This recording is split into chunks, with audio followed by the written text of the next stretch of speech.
Hello everyone, welcome back to our YouTube channel the Kalakari classes. आज की इस वाली वीडियो के अंदर आपको मैं सेट वेब वन का आपको पार्ट टू कराने वाला हूँ। अभी आपका सेट वेब वन का पार्ट वन अभी मैंने लास्ट आधा एक घंटा पहले मैंने करा दिया था। तो इसके अंदर मैं आपको पार्ट टू के अंदर आपको मैं जो कराने वाला हूँ मैं बताता हूँ। तो पार्ट वन के अंदर आपको मैं पहले बता दूं, पार्ट वन के अंदर आपके एक से लेकर के आपके 22 क्वेश्चन थे। मैंने पूरा कंप्लीट करा दिया। सारे एमसी क्वेश्चन आपके 2 मार्क्स वाले क्वेश्चन मैंने 2 क्वेश्चन कंप्लीट कराए थे। हम छोटी छोटी क्लासों में कर रहे हैं। हम 20 से 15 20 25 मिनट का वीडियो बना रहे हैं, ज्यादा लंबा छोटा वीडियो नहीं बना रहे हैं। एंड अब ये पार्ट टू के अंदर आपको जो 22 से लेकर बाकी सारे क्वेश्चन बच्चे पढ़े हैं उसको हम कंप्लीट करेंगे। तो फटाफट से अपनी क्लास को शुरू करते हैं। आपको मैं बता दूं ये वाला वीडियो आपको क्यों देखना चाहिए, क्योंकि आपको ये वाला इस वाली क्वेश्चन पेपर को जो आपको मैं क्वेश्चन पेपर करा रहा हूँ आपके एग्जाम के लिए वेरी वेरी मोस्ट इंपोर्टेंट रहेगा। ठीक है, प्लस में इस क्वेश्चन पेपर के अंदर जितने भी आपके क्वेश्चन आएंगे वेरी वेरी मोस्ट इंपोर्टेंट है। प्रीवियस में आए हुए हैं, बार बार रिपीटेड होते हैं, वैसे भी क्वेश्चन है, इसलिए आपको मैं ये वाला क्वेश्चन पेपर करा रहा हूँ। इसलिए आपको स्टूडेंट को इस वाले वीडियो को शुरू से तक पूरा देखना चाहिए। अब तो आपको मैं बोलूं विश्वास जरूर करना। आपको ये सारे क्वेश्चन जो आपके वेरी वेरी मोस्ट इंपोर्टेंट है और उनके आने के सवाल में आपके एग्जाम के अंदर बहुत ज्यादा है, इसलिए आपको मैं करा रहा हूँ। ठीक है, विश्वास करो बस। तो लेट्स डू इट, बिना किसी देरी के शुरू करते हैं। और आपसे स्टूडेंट हमारे YouTube चैनल पे नए हैं तो हमारे YouTube चैनल को सब्सक्राइब करके बेल आइकन बटन ऑन पे सेट कर ले, बेल आइकन बटन ऑन पे सेट कर लेना, क्योंकि मैं आपके लिए मोस्ट इंपोर्टेंट वीडियो बना के देते रहता हूं। एंड इस वाली वीडियो को अभी तक लाइक नहीं किया, वीडियो को लाइक करते, ठीक है, वीडियो को लाइक करते, वीडियो पर कमेंट जरूर करना, वीडियो पर लाइक करके वीडियो को कमेंट जरूर करना। आपको ये वीडियो कैसा लगा कैसा नहीं लगा देख करके फिर बताना जरूर। ठीक है, तब तक वीडियो को लाइक कर दो। आगे बढ़ जाते हैं। सेट नंबर 4 देखो, हमने जो क्वेश्चन कर लिया था, हमने एमसी क्वेश्चन सारे कर लिए थे और आपके 22 तक क्वेश्चन मैंने कंप्लीट करा दिया था। आपके हमारे जो क्वेश्चन बचे थे 23 से हम क्वेश्चन को स्टार्ट करना है। ठीक है, लेट्स डू इट करते हैं। पहला क्वेश्चन हमारे सामने मैं संसाधनों के विवेकपूर्ण उपयोग के लिए नियोजन एक स्वाभिमान रणनीति है। बिल्कुल सही बात है। संसाधन के विवेकपूर्ण उपयोग मतलब अच्छी तरह से इसका उपयोग हो सके, जो भी हमारे पास संसाधन है उसको उसकी अच्छी तरह से उपयोग करने के लिए हमें नियोजन, नियोजन मतलब कि भाई इसको कौन से, जैसे कि पहले हमारे क्या है, कौन से संसाधन हमारे पास, कौन कौन से संसाधन हमारे पास है, हमारे को कौन कौन से संसाधन को कितना कितना यूज करना है, कितने कितना यूज नहीं करना है, कहाँ कहाँ पे यूज करना है। तो नियोजन प्लानिंग जो हमारा आएगा स्वमान्य रणनीति, बिल्कुल सही बात है। तो इस कथन के बारे को वाक्य करना है। ठीक है, तो कैसे मतलब कि कैसे हमारे इसमें हमारे को बेसिकली ये बताना है कि कैसे हम संसाधन को, जैसे कि संसाधनों के विवेकपूर्ण उपयोग के लिए हमारा नियोजन कैसे स्वमान्य रणनीति है एक, वो हमारे को बताना है। लेट्स डू करते हैं। तो इसको पहले हम लिखेंगे, पहला पॉइंट लिखेंगे, 2 नंबर क्वेश्चन आएगा तो हम 2 ही पॉइंट इसमें लिखेंगे, क्योंकि हमारे जो लाइन्स आएंगे वे आपको पिछली क्लास में हमने बताया था, मैंने 3-3 पॉइंट लिखने से बोला था, क्योंकि वह छोटे छोटे पॉइंट्स थे। इस वाली क्लास में आपको बोला 2 ही पॉइंट लिखना। देखो, नियोजन उन देशों के लिए महत्वपूर्ण है जहां संसाधनों की उपलब्धता में अधिक विविधता है। ठीक है, तो नियोजन वहां उस स्थान के लिए भाई क्या होता है, इंपॉर्टेंट होता है जहाँ पे संसाधनों में क्या विविधता, मतलब अलग अलग तरह के संसाधन है। ठीक है, जिसके पास में एक ही तरह का संसाधन होगा तो भाई उसको नियोजन करने की मतलब उसको भी नियोजन करने की जरूरत है। बट फिर भी वो उन देशों के लिए महत्वपूर्ण, ज्यादा ज्यादा महत्वपूर्ण है जहां पर विविधता हो, जैसे कि अपना भारत। नेक्स्ट हमारा आएगा 19, ठीक है, यह उन प्रदेशों के लिए महत्वपूर्ण है जहां एक तरह के संसाधनों की प्रचुरता और दूसरी तरह के संसाधनों की कमी, मतलब कि आप देखो ये इसका उल्टा आ गया, जहां पे एक ही संसाधन की क्या प्रचुरता है, बाकी जो दूसरे संसाधनों में क्या कम है। तो भाई नियोजन प्लानिंग से यूज करना उसका संसाधन का, ये इंपॉर्टेंट होता है। तीसरा हम लिख सकते हैं नियोजन राष्ट्रीय राज्य और क्षेत्रीय स्तरों पर संसाधनों के संतुलित वितरण में मदद करता है। बिल्कुल सही बात है। राष्ट्रीय हो गया, राज्य क्षेत्रीय स्तरों पर संसाधनों के संतुलित वितरण, मतलब कि इसका मतलब ये है कि भाई जो संसाधनों का जो वितरण होगा आपका राज्य में, राष्ट्रीय रूप में भारत पूरा एक देश के रूप में कितना यूज करेगा उसका, राज्य हर एक संसाधन का कितना कितना यूज करेगा, क्षेत्र के अंदर में कौन सा संसाधन कितना यूज किया जाएगा, जो भी आपका संसाधन है उसका संतुलित वितरण, मतलब राज्यों मतलब जिसके पास जितने भाई जिस भी क्षेत्र, जैसे कि जिस भी क्षेत्र को जितना जितना संसाधन यूज है उसको उतना उतना संसाधन देना। ठीक है, बराबर संतुलित करके देना, ये चीज। तो ये हमारा हो गया। तीसरा पॉइंट हम लिख सकते हैं नियोजन सतत विकास में सहायता प्रदान करता है। तो ये कोई भी आप 2 पॉइंट लिख सकते हो। ठीक है, आगे बढ़ते हैं। नेक्स्ट क्वेश्चन इसी का 8वां क्वेश्चन, दोनों में से कोई एक क्वेश्चन करना तो आपको पता ही होता है। ठीक है, मानव जीवन की गुणवत्ता बनाए रखने के लिए संसाधनों, ठीक है, संसाधनों का समाज में न्याय संगत बंटवारा आवश्यक है। बिल्कुल सही बात है। मानव जीवन की गुणवत्ता, अगर मान के चलो किसी के पास संसाधन बहुत ज्यादा, संसाधन मतलब अवसर, संसाधन मतलब क्या है, अवसर है। किसी के पास अवसर क्या आएंगे, बहुत ज्यादा अपॉर्चुनिटी बहुत ज्यादा है, किसी के पास कम है, तो भाई वहां पे मानव की जीवन की गुणवत्ता, वहां पे जो मानव अगर जिसके पास कम है तो भाई उसको तो मानव जीवन की गुणवत्ता जो होती है, क्वालिटी होती है कि उसका जो विकास होगा बहुत कम होगा। तो इसलिए हमारे जो है हमारे संसाधनों, ठीक है, संसाधनों का समाज में न्याय संगत बंटवारा आवश्यक है। ठीक है, तो चलो करते हैं। हमने आपको बताया पहला है कि ठीक है, सतत अस्तित्व और सतत विकास का एक हिस्सा, सतत अस्तित्व, ठीक है, सतत अस्तित्व सतत विकास का हिस्सा है। मतलब कहने मतलब कि सतत अस्तित्व मतलब कि मानव को जो हमारा है मानव का अस्तित्व बढ़ाए, जो भी छोटे छोटे मानव होते हैं जिनके पास अंदर कमी होती है भाई, उसका अस्तित्व बनाए रखने के लिए, मैंने उन्हें जिंदा रहने के लिए, ठीक है, सतत विकास एक महत्वपूर्ण हिस्सा है भाई। अगर अब लोग वो जो जितने भी लोग हैं, कमजोर लोग हैं, उनके पास भाई अवसर ही नहीं होंगे, ठीक है, अवसर ही नहीं होंगे, तो उनका अस्तित्व रहेगा ही नहीं। उनको भाई शिक्षा स्वास्थ्य की अवस्था, शिक्षा हो गया, स्वास्थ्य हो गया, रहने की सुविधा होगी, खान पान हो गया, सब मिलेगा ही नहीं, तो भाई इसका अस्तित्व भी खत्म हो जाएगा ना। ठीक है, तो सतत अस्तित्व सतत विकास का हिस्सा है, पहले हम लिखेंगे। ठीक है, सेकंड हम लिख सकते हैं, यदि कुछ व्यक्तियों और देशों द्वारा संसाधनों का वर्तमान दोहन जारी रहता है, तो हमारे देश तो हमारे ग्रह का भविष्य खतरे में पड़ सकता है। तो भाई ये भी कह सकते हैं। बाकी मैं एक सेकंड रुक जाना बस थोड़ा सा, मैं आपको बता दूं मेन मेन पॉइंट जो आपको क्या लिखना है, इसमें कई सारे पॉइंट है, बट उसमें ना जो ज्यादा मेन है ना वो लिखना, ठीक है। आर्थिक और पर्यावरण सुरक्षा प्रणाली पर ध्यान देने के लिए सशक्त, नहीं ये नहीं, संसाधनों का असमान वितरण क्षेत्रीय विकास में एक बड़ा अंतर पैदा करते करेगा, जो राष्ट्रीय के लिए खतरा होगा। ठीक है, एक ये भी हो सकता है, जीवन के लिए सभी स्वरूपों में सतत अस्तित्व के लिए संसाधन नियोजन आवश्यक है। देखो संसाधन का नियोजन क्यों आवश्यकता है, पहले एक पॉइंट ये लिखना है, जीवन के सभी स्वरूपों मतलब सभी लोगों के लिए भाई, ठीक है, सतत परूपो मतलब कोई बड़ा लोग है, कोई छोटा आदमी है, कोई बड़ा आदमी आएगा, ये सब सतत अस्तित्व के लिए, उनका मतलब कि उनको जीवित रहने के लिए संसाधन नियोजन आवश्यक है, पहले ही लिखना। सेकंड हम लिखेंगे संसाधनों के विकास और वितरण के लिए संसाधन, ठीक है, संसाधनों के विकास वितरण के लिए उचित प्रौद्योगिकी कौशल या संस्थागत व्यवस्थाओं की आवश्यकता है।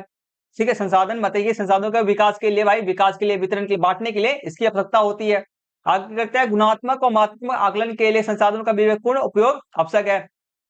ठीक है, तो ये तो माना बिल्कुल सही बात है कि ये भी हम लिख सकते हैं, गुणात्मक और मात्रात्मक आकलन के लिए संसाधनों का विवेक पूरा आवश्यक है, मतलब कि विकास करने की सीधी सीधी बात है, गुणात्मक हो गया विकास करने के लिए। आगे करते हैं, ये भी लिख सकते हैं, संसाधनों का आसमान वितरण क्षेत्रीय विकास में एक बड़ा अंतर पैदा करेगा, जो राष्ट्रीय के लिए खतरा है। तो ये भी हमारा एक ये भी है, तो संसाधनों का जो आवश्यक है भाई, संसाधनों का जो हमारा बंटवारा है हमारे को जो मेन जो संसाधनों का जो बंटवारा बराबर करने के लिए, तो ये हम चौथा पांचवा और तीसरा, ये तीनों में से कोई एक दो पॉइंट लिखना आप, ये तीनों बेस्ट पॉइंट, बाकी सब सही से इसको ना फुलफिल नहीं करते हैं। आगे बढ़ते हैं, नेक्स्ट हमारे सामने 24 है, जीवन की गुणवत्ता के लिए सार्वजनिक सुविधाओं की भूमिका को स्पष्ट कीजिए। जीवन की गुणवत्ता के लिए सार्वजनिक सुविधाएं, ठीक है, हर एक लोगों के लिए जो सरकार द्वारा हर एक लोगों के लिए जो योजना चलाई जाती है, जैसे कि लोगों के जीवन का गुणवत्ता क्या, क्वालिटी क्या होती है, बहुत बेहतर होते हैं, बहुत बहुत ज्यादा बेहतर जीवन जीने लग जाते हैं। तो वैसे भी हमारे को उसके बारे में वर्णन करना, भूमिका बताना है, चलो करते हैं। जैसे कि सार्वजनिक सुविधा सरकार द्वारा प्रदान की जाती है, पहले हम ये लिख सकते हैं। सेकंड हम लिख सकते हैं कि स्वास्थ्य सुविधाओं में सरकार द्वारा निवेश बढ़ाने से नागरिकों के जीवन में खुशहाली आती है, ये भी लिख सकते हैं। आगे कहते हैं गुणवत्तापूर्ण शिक्षा, जैसे कि विशेष रूप से प्राथमिक शिक्षा प्रदान करना जीवन से, जिससे मानव संसाधन का विकास हो, मानव संसाधन का विकास हो, मानव का विकास हो। ये भी लिख सकते हैं, स्वच्छ पेयजल अच्छा स्वास्थ्य प्रदान करेगा। इसमें दो बिंदुओं को स्पष्ट रूप से स्पष्ट किया जाना अपेक्षित है, मतलब कहने में गरीबों को अवसर ठीक है। जैसे कि मैं आपको बताता हूँ जो जो मेन मेन पॉइंट है जो आप लिख सकते हो, जैसे कि पहला क्या है, पहला आप ये लिख सकते हो, पहला दूसरा पॉइंट लिख सकते हो, जैसे आप ये लिख सकते, गरीबों को आवास सुविधा प्रदान करने से आधारभूत जीवन स्तर में सुधार होता है, ये लिख सकते हो। ठीक है, जीवन की गुणवत्ता के लिए हमारे को, जीवन की गुणवत्ता के लिए सार्वजनिक सुविधा की भूमिका बताना है हमारे को, ये लिख सकते हैं, ये लिख सकते हैं। आगे करते हैं, सुरक्षित और अच्छी परिवहन सुविधा प्रदान करने से आर्थिक गतिविधियों का विकास होता है, ये हम लिख सकते हैं। तीन में से कोई भी दो लिखना, तीन में से कोई भी दो, ठीक है। मतलब सीधे सीधे आप इसको भी बना के खुद से भी लिख सकते हो, मतलब कि सार्वजनिक जीवन, जैसे कि आवास योजना होगी, जैसे ग्रामीण क्षेत्रों के अंदर में क्या होता है, प्रधानमंत्री आवास योजना चलता है, वह किस लिए दिया जाता है, वह इसलिए दिया जाता है ताकि उनका लोग क्या कर सके, अपना पक्का घर बना सके। ठीक है, अपना पक्का घर बना सकते हैं, वह रह सके अच्छी तरह से, उनका रहने का स्थान हो अच्छा अच्छा और साफ सुथरा वाला रहने का स्थान हो, पक्का मकान हो, तो उनके जीवन की गुणवत्ता बेहतर करते हैं ना। तो ऐसे जैसा बना के खुद से लिख सकते हो। आगे करते 25 है हमारे सामने में, ए है, फ्रांसीसी क्रांतियों द्वारा राष्ट्रीय एकता की भावना पैदा करने के लिए उठाए गए कदमों का वर्णन कीजिए। फ्रांसीसी क्रांति जो आपका हुआ था, क्योंकि राष्ट्रीय एकता भावना मतलब कि राष्ट्रीय एकता में सभी को एकजुट करने की भावना पैदा करने के लिए उठाए गए कदमों का वर्णन करना है। ठीक है, फ्रांसीसी क्रांति द्वारा, ठीक है, चलो करते हैं। तो इसमें हम जो लिखेंगे वह हमारे आएंगे, जो जो कदम उठाए गए थे, मतलब सभी लोगों को एकजुट करने के लिए, ठीक है, सभी लोगों को भाईचारे में जोड़ने के लिए क्या क्या कदम उठाए गए थे मेरे को जानना है, क्योंकि इसमें से जो मेन मेन बताऊंगा उसी को लिखना। पहला जो हैगा, ये लिख सकते हो, सेकंड लिख सकते हो, एक नया फ्रांसीसी झंडा और तिरंगा चुना गया, जिससे पहले ठीक है, जिससे पहले देखो ये 3 नंबर वाले क्वेश्चन है आपके, ठीक है, कम से कम मैं ये जो छोटे छोटे पॉइंट्स है कम से कम 4 पॉइंट आपको लिखना पड़ेगा। ठीक है, मैं आपको अभी बताता हूँ। एक नए फ्रांसीसी झंडा तिरंगा चुना गया, जिससे अब पहले ध्वज राजध्वज की जगह ले ली। जो उन्होंने जो गतिविधि करी वह हमारे को बताने जो कदम है पहले है। और स्टेट जनरल बदलकर नेशनल असेंबली कर दिया गया, ये मत लिखना छोटा है। आगे देखो, नए स्तुतियां, ठीक है, नई स्तुतियां रची गई, सबसे ली गई, शहीदों का गुणगान हुआ, यह सब राष्ट्र के नाम पे हुआ, ये लिख सकते हैं हम।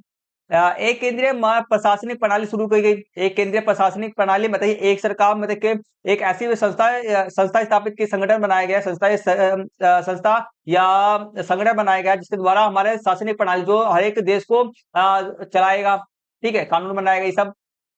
इसके बारे में ये लिख सकते हैं हम। आगे कर सकते हैं, सभी नागरिकों के लिए एक समान कानून लागू किए गए, ये लिख सकते हैं हम। और आंतरिक आयात और निर्यात शुल्क को समाप्त कर दिया गया, ये लिख सकते हैं हम। भार और माप, ठीक है, भार और माप की एक समान व्यवस्था लागू की गई, ठीक है, ये चीज। तो हम इसमें से एक ये लिख सकते हैं, ये लिख सकते हैं, ये हम ये 8 बार छोड़ देना, बाकी हमारे पास 5 पॉइंट आपको बताया, 5 पॉइंट को हम लिख सकते हैं, ठीक है। तो इसमें से आपको टोटल लिखने कितने, 4 ही लिखना बस। आगे बढ़ते हैं, सी का वाला क्वेश्चन है, उन ऐतिहासिक कारकों का वर्णन कीजिए जिन्होंने बलकन में राष्ट्रवादी ठीक है, राष्ट्रवादी तनावों के उदय में योगदान दिया। देखो, हमारे उन कारण जो भी कारण थे हमारे को वह लिखना है, जो बलकन क्षेत्र के में, बलकन में राष्ट्रवादी तनाव के उदय में योगदान दिए, ठीक है, राष्ट्रवादी तनावों के उदय। तो राष्ट्रवादी जो तनाव वहां पर उत्पन्न हुए देश को लेकर के, मतलब कि अपने क्षेत्र को लेकर के, वह जो तनाव उत्पन्न हुए के तनावों के उदय में योगदान, वह कारण बताने हमारे को। चलो करते हैं।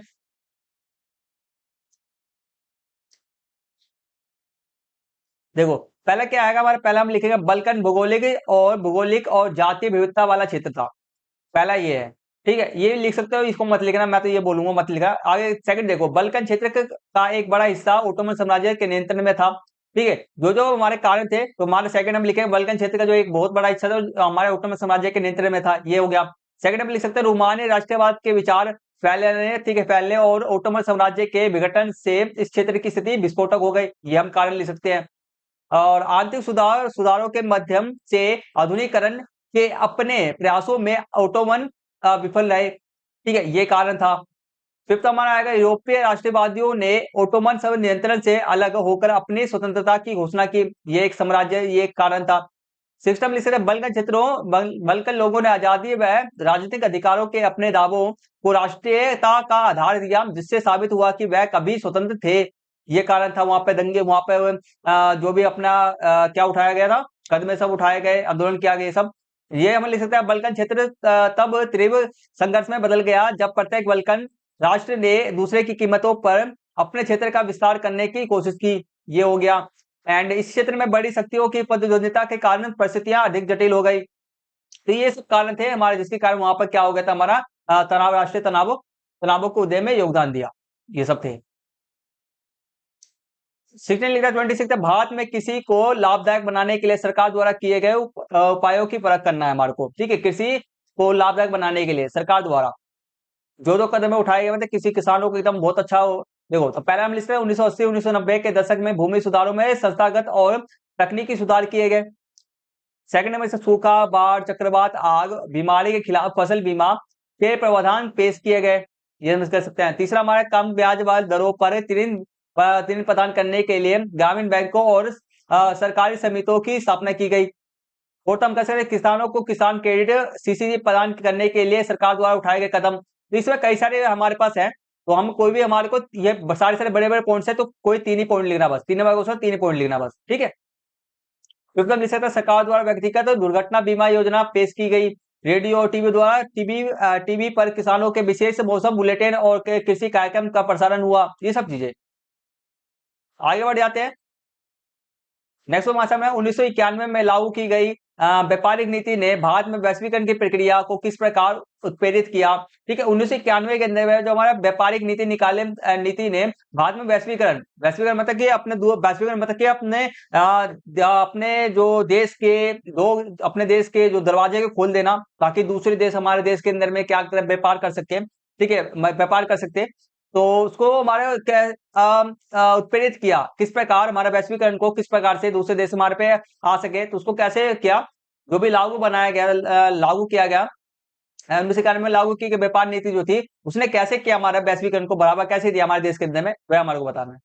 तो पहला हमारा है कि हम लिखेंगे विदेशी व्यापार पर अवरोधों को हटाया गया, जिससे व्यवसायों को आयात और निर्यात के अवसर मिले। व्यवसाय को मैंने जो बिजनेस को जो भी व्यवसाय में जो भी काम धंधे को वहां पर आयात निर्यात के अवसर मिले।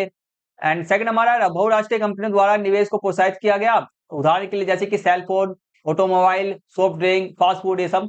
तीसरा हमारा भारतीय कंपनियों को दुनिया भर के उत्पादकों के साथ प्रतिस्पर्धा करने के लिए प्रोत्साहित किया गया। ठीक है, जो तो हमारे को जो भी किस प्रकार उत्प्रेरित किया उदाहरण हमारे को देना है। नेक्स्ट हमारा भारतीय कंपनियों को विदेशी कंपनियों के साथ सहयोग करने के लिए प्रोत्साहित किया गया, जिससे कुछ बड़ी भारतीय कंपनियां बहुराष्ट्रीय स्वयं बहुराष्ट्रीय कंपनी बन गई, बड़ी कंपनी मल्टीनेशनल कंपनी बन गई, उदाहरण के टाटा मोटर्स और इन्फोसिस। फिफ्थ हम लिख सकते हैं हमारा 3 नंबर का क्वेश्चन है, कोई भी 3 पॉइंट ही लिखना है। ठीक है, विदेशी निवेश को आकर्षित करने के लिए बुनियादी ढांचे में सुधार और नीतियां विकसित की गई, उदाहरण के लिए विशेष आर्थिक क्षेत्र दिया गया उनको। सिक्स हमारा इनने, ठीक है, इसने सेवाएं प्रदान करने वाली कंपनियों के लिए नए अवसर पैदा किए, जैसे कि उदाहरण आईटी, ये सब आईटी क्षेत्र का हमारे देश के अंदर बहुत बड़ा क्षेत्र रहेगा। तो ये सब हमारे लिख सकते हैं हम। ठीक है, ये सब हमारा जो हमारे नीति बनाई गई थी 1991 में, सब इसके अलावा नीति बनाई गई थी, इसके कारण हमारे देश के अंदर वैश्वीकरण करने में ये सब बदलाव हमारे को देखने को मिले। नेक्स्ट हमारा बहुदलीय व्यवस्था की किसी तीन विशेषताओं का हमारे को वर्णन करना है। बहुदलीय व्यवस्था, ठीक है, मतलब कि बहुत सारे दलों का होना, एक देश के अंदर में बहुत सारे दलों का होना। ठीक है, उसके अंदर विशेषता हमारे को बेसिकली बतानी है। ठीक है, तो ये देखो, तो ये क्वेश्चन के अंदर में जो इसका आंसर है ना, इसका आपको ना थोड़ा सा डिटेल में बताना पड़ेगा। तो इसको डिटेल में बताने के लिए तो मैंने अपना अलग से लिख के दे दिया है, ताकि आपको डिटेल में एक्सप्लेनेशन हो सके। उसमें ना उस पॉइंट्स को ना डिटेल में एक्सप्लेनेशन भी करना है। ठीक है, ये ध्यान रखना। तो ये हमारा एक सेकंड हो जाए ना, चलो ठीक है करते हैं। 3 नंबर का बहुत, देखो बहुदलीय, बहुदलीय का मतलब क्या था, बहुत सारी पार्टियां, देश के अंदर बहुत सारी पार्टियां, तो उसका क्या लाभ होगा वो है हमारे को लिखना है। ठीक है, ठीक है, यही है हमारा आएगा। एक देखो, बहुदलीय पार्टी में कई राजनीतिक दल सत्ता के लिए प्रतिस्पर्धा करते हैं, कई सारे लोग होते हैं, कई सारी राजनीतिक पार्टियां सत्ता के लिए मतलब शासन करने के लिए वह प्रतिस्पर्धा का कॉम्पिटिशन करते हैं, जिससे समाज के विभिन्न क्षेत्रीय और सामाजिक और वैचारिक समूह को प्रतिनिधित्व मिलता है, जिसमें मतलब कि जिसमें जिसके कारण और जिससे कि हमारे समाज के जो विभिन्न क्षेत्र होते हैं, अलग अलग क्षेत्र के लोग हो गए, अलग समाज के लोग हो गए, और वैचारिक अलग अलग सोच रखने वाले लोगों को प्रतिनिधित्व मिलता है, मतलब कि उसपे सरकार बनाने का क्या मिलता है, मौका मिलता है, ये फायदा मिलता है हमारे को, ये लाभ है। नेक्स्ट हमारा है विभिन्न दल, ठीक है, विभिन्न दल अलग अलग नीतियों कार्यक्रमों का प्रतिनिधित्व करते हैं, मतलब अपने अपने के कार्यक्रमों को, अपने अपने नीतियों को लेकर के आते हैं लोगों की भलाई के लिए। ठीक है, जिससे मतदाताओं के पास व्यापक विकल्प होते हैं, ऑप्शन होते हैं, और सरकार में विविधतापूर्ण दृष्टिकोण शामिल होता है। विविधतापूर्ण सरकारों के अंदर में अलग अलग प्रकार के दृष्टिकोण, जो भी सोचने वाले लोगों की शामिल होते हैं, ये हमारा। तीसरा हमारा आएगा ये अवसर, ठीक है, अक्सर किसी एक दल को स्पष्ट बहुमत नहीं मिलता पाता, जिससे विभिन्न दलों के बीच सरकार बनाने के लिए गठबंधन होता है। तो ये हमारे इसका लाभ है, गठबंधन की सरकार बनती है, ये भी इसका विशेषता है। नेक्स्ट हमारा है कि फोर्थ हम लिख रहे हैं बहुदलीय व्यवस्था। ठीक है, बहुदलीय व्यवस्था वह राजनीतिक प्रणाली है, ठीक है, राजनीतिक प्रणाली है जिसमें 2 से अधिक दलों को सरकार बनाने और सत्ता प्राप्त करने का उचित मौका मिलता है, ये इसकी विशेषता है। तो ये हम 4 पॉइंट्स है, तो 4 में से कोई भी 3 आपको लिखना है। ठीक, और आपको मैं एक रिक्वेस्ट करना चाहूंगा, आप क्या करना, अभी मैं आपको पढ़ा रहा हूँ, ठीक है, आपको क्या करना ना, एक बार ना कल देखो, अभी तो मैंने पढ़ा दिया है, आप क्या करना ना, इसको कल ना इसको लिख लिख के प्रैक्टिस करना, इस क्वेश्चन को आंसर को ना लिख लिख के प्रैक्टिस कर लेना, ताकि देखो मैंने पढ़ाना, मतलब कि आपको ना यहाँ पर ना मैंने कम से कम 80% के आसपास मैंने समझा दिया है। बस आपको 20% क्या करना, थोड़ा सा ना इस क्वेश्चन के आंसर लिख करके प्रैक्टिस करना, ताकि ये क्वेश्चन आपको कंफर्म हो जाए। आपको जो क्वेश्चन करा रहा हूँ, पहले बता रहा हूँ, मोस्ट बड़ा क्वेश्चन करा रहा हूँ, इनके आंसर आपकी जानकारी में बहुत जाता है, इसके आगे और भी क्वेश्चन कराऊंगा। ठीक है, सारे मोस्ट इंपोर्टेंट क्वेश्चन मैं आपको करा रहा हूँ, बस इतना ध्यान रखना। नेक्स्ट क्वेश्चन हमारे सामने, भारत की अर्थव्यवस्था में प्राथमिक क्षेत्र की महत्व हमारे को लिखना है। भारत की अर्थव्यवस्था में प्राथमिक क्षेत्र बहुत महत्वपूर्ण रखता है, बहुत महत्वपूर्ण है वो। ठीक है, पहले जैसे कि पहला हमारा महत्व क्या है, इसका महत्वपूर्ण क्यों है, ठीक है, महत्व जो आएगा, ठीक है, वह इंपोर्टेंस हमारे को लिखना है। यह भारत में सबसे बड़ा नियोक्ता है, नियोक्ता मतलब है कि ये रोजगार देने वाला है, क्या है, रोजगार देने वाला है, क्या है, रोजगार देने वाला क्षेत्र है ये। ठीक है, जो विशेष रूप से ग्रामीण क्षेत्रों में आजीविका का मुख्य आधार है, रोजगार का मुख्य आधार है। सेकंड में लिख सकते हैं, देश की जनसंख्या के लिए खाद्यान्न की आपूर्ति इसी से क्षेत्र से होती है, फूड का भाई, अगर ये नहीं होगा तो हमारे देश के अंदर फूड मिलेगा ही नहीं। नेक्स्ट हमारा आएगा सेकंड, थर्ड में लिख सकते हैं, द्वितीय क्षेत्र के लिए अवसर कच्चा माल, जैसे कि सूती वस्त्र उद्योगों के लिए कपास, चीनी मिलों के लिए गन्ना आदि देता है। अगर मेरा प्राथमिक क्षेत्र ही नहीं होगा तो भाई दूसरे क्षेत्र टिक पाएगा क्या, और प्राथमिक क्षेत्र नहीं होगा तो हमारा 6 क्षेत्र जो तृतीय क्षेत्र का क्या मेरा टिक पाएगा क्या, वो कुछ काम कर पाएगा? नहीं कर पाएगा भाई, उसके पास रोजगार ही नहीं होगा, प्राथमिक क्षेत्र में खत्म हो गया तो। नेक्स्ट हम कैसे चाय, कॉफी, मसाले, कृषि उत्पाद और समुद्री उत्पादों के निर्यात से भारत को महत्वपूर्ण विदेशी मुद्रा प्राप्त हुई है। विदेशी मुद्रा पैसे भी आते हैं हमारे पास, तो ये सब इसके महत्व है। ठीक है, नेक्स्ट क्वेश्चन करते हैं, हमारे समझ में आएगा खंड घा का आएगा 5 नंबर वाले क्वेश्चन करने स्टार्ट करते हैं। इसमें का ए हमारा भारतीय राष्ट्रीय आंदोलन में असहयोग आंदोलन के महत्व के मार्कों के उदाहरण हमारे को सहित महत्व की उदाहरण सहित हमारा वाक्य करना है। भाई भारतीय राष्ट्रीय आंदोलन के अंदर में जो हमारा भारतीय राष्ट्रीय आंदोलन जो हमारा देश को आजाद कराने के लिए शुरू हुआ था हमारा, उसके अंदर में जो हमारा असहयोग आंदोलन है उसका जो महत्व है, उसका जो योगदान है, वह हमारे को लिखना है। चलो करते हैं। पहला हमारा आता है विशिष्ट पहल। ठीक है, विशिष्ट वस्तुओं का पहले जो इसका महत्व क्या है, इसमें क्या हुआ था, इसके अंदर असहयोग आंदोलन में विशिष्ट वस्तुओं का बहिष्करण करने से भारतीय मिलों को लाभ हुआ। मिलों मतलब कि जो भी जोग धंधे थे कपड़े वाले, और स्वदेशी का प्रचार हुआ। ठीक है, जिससे ब्रिटिश अर्थव्यवस्था पर प्रभाव पड़ा वहां पर। इस तरह से हमारा क्या होगा, हमारा ये राष्ट्रीयवाद के आंदोलन को बढ़ावा दिया इसने। सेकंड हम लिखेंगे यह पहला देशव्यापी जन आंदोलन था। जन मतलब बहुत सारे लोगों ने बढ़ा चढ़ा के इसमें भाग लिया था भाई, बहुत ज्यादा लोगों ने बढ़ा चढ़ा के नहीं, बहुत ज्यादा लोगों ने इसमें जुड़े थे और आंदोलन किया था उन्होंने। और जिसमें समाज के सभी वर्गों जैसे कि छात्रों, शिक्षकों, वकीलों, किसानों, महिलाओं ने बड़े पैमाने पर भाग लिया और इससे ब्रिटिश सरकार को हिला दिया और भारतीयों को उनके राजनीतिक अधिकारों के प्रति जागरूक किया। तो राष्ट्रीय आंदोलन के इसने क्या कर राष्ट्रीय एकता से नहीं, में चिंगारी दी भाई इसने, असहयोग आंदोलन ने चिंगारी दी लोगों के अंदर में। आगे हमारा तीसरा हमारा आंदोलन ने अहिंसा और सत्याग्रह के गांधीवादी सिद्धांतों को लोकप्रिय बनाया, जिससे भविष्य के आंदोलन को की नींव रखी गई। इसमें नींव आगे, ठीक है, बेस हो चुका, बेस यहीं से बेस शुरू हो गया था हमारा। फोर्थ हम लिख सकते हैं राष्ट्रीय एकता। खिलाफत आंदोलन राष्ट्रीय एकता मतलब हर एक लोगों को जोड़ा उसने। ठीक है, खिलाफत आंदोलन के साथ मिलकर चलाए जाने के कारण इससे हिंदू मुस्लिम की एकता मजबूत हुई। ठीक है, फिफ्थ मान लिख सकते हैं इस आंदोलन ने राष्ट्रीय एकता पर, ठीक है, राष्ट्रीय स्तर पर कई नेताओं को उभरने का मौका दिया और लोगों में आत्मविश्वास और बलिदान की भावना पैदा की। इससे राष्ट्रीय आंदोलन के महत्व, राष्ट्रीय आंदोलन में बढ़ोतरी हुई। एंड सिक्स हम लिख सकते हैं असहयोग आंदोलन भारतीय राष्ट्रीय आंदोलन में एक महत्वपूर्ण मोड़ था। ठीक है, जिसने राष्ट्रीय चेतना को जागृत किया, राष्ट्र की जो भावना होती है इसको जागृत किया और स्वतंत्रता संग्राम को जन आंदोलन में बदल दिया। स्वतंत्रता संग्राम को जन लोगों के आंदोलन में बदल दिया। सेवन हम लिख सकते हैं भारतीयों, ठीक है, भारतीयों के मन से, ठीक है, मन से ब्रिटिश शासन का डर निकाल गया और उनमें स्वराज पाने का विश्वास जागा। ठीक है, उदाहरण के लोगों ने स्वेच्छा से सरकारी उपाधियों, जैसे कि स्वेच्छा से सरकारी उपाधियों महात्मा गांधी जी ने हमारा केसर ए हिंद वापस कर दिया।